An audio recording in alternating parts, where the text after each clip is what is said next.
C'est exact et nous démarrons avec le quotidien maison, La Guérite. La Guérite affiche en manchette législative 2026 à Rossi met au défi la mouvance d'avoir les 20% partout. Le deuxième vice-président du parti Les Démocrates cite quelques circonscriptions clés. Clôture de la première année de formation à SGIS, Dr Yessoufou Maroya salue une promotion engagée. Ernest Agbokoumisi et Jean Zossou au bloc républicain Adédiatou Matisse reçoit les déclarations d'adhésion. À son oreille, le quotidien affiche clôture de la première session ordinaire de l'Assemblée nationale. Vitali Boton fait le point. Nous passons au Le Routier. Élection générale 2026, le Bénin entre défis et enjeux politiques. Quotidien L'Observateur, tournée de remobilisation dans la 19e circonscription électorale. Adédiatou Matisse pose les fondations d'une victoire du BR. Le Potentiel, chargement hors gabarit au Bénin. Les contrevenants exposés à des sanctions. Le MCVT prévient. Le leader du jour, troisième assemblée générale élective de la PADEM Bénin, Hilarion Kenyon, élu président. La Nouvelle Gazette, activité politique dans la commune de Dassa. Les jeunes leaders de l'UPR, LD et Moël Bénin de Kpanouian rallient le BR. Gaskiani Info, présidentielle 2026, équation complexe de l'opposition. L'informateur à présent, rencontre entre le chef de l'État et le patronat du secteur privé, les doléances du secteur privé. L'opinion du jour, échange avec les chefs d'entreprise à la Marina.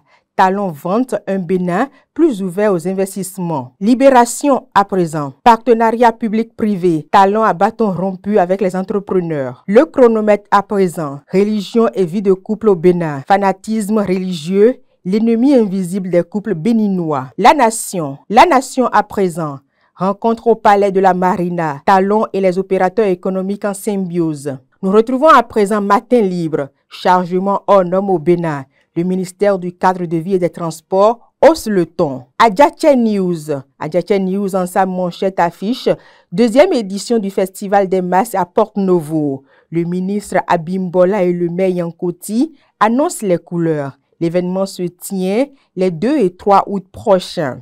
Encore un autre titre à la une de Adjaché News, valorisation des talents et du savoir-faire des artisans béninois. La JAB 2025 officiellement lancée. Modernisation des hôpitaux et renforcement du système sanitaire. D'importants équipements médicaux de pointe réceptionnés et bientôt déployés.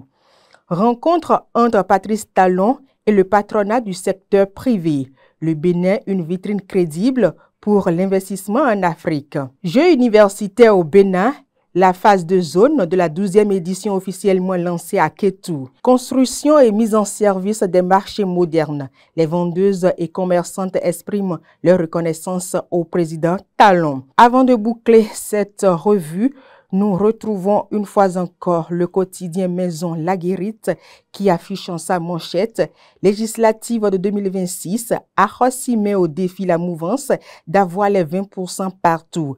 Le deuxième vice-président du parti Les Démocrates cite quelques circonscriptions clés. Clôture de la première année de formation à SGIS, Dr Yessoufou Maroya salue une promotion engagée. Ernest Agbokoumisi et Jean Zossou au bloc républicain Adédiatou Matisse reçoit les déclarations d'adhésion. Clôture de la première session ordinaire de l'Assemblée nationale, Vitali Boton fait le point. Ainsi se présente la une des journaux de ce matin, la Tifat Koun.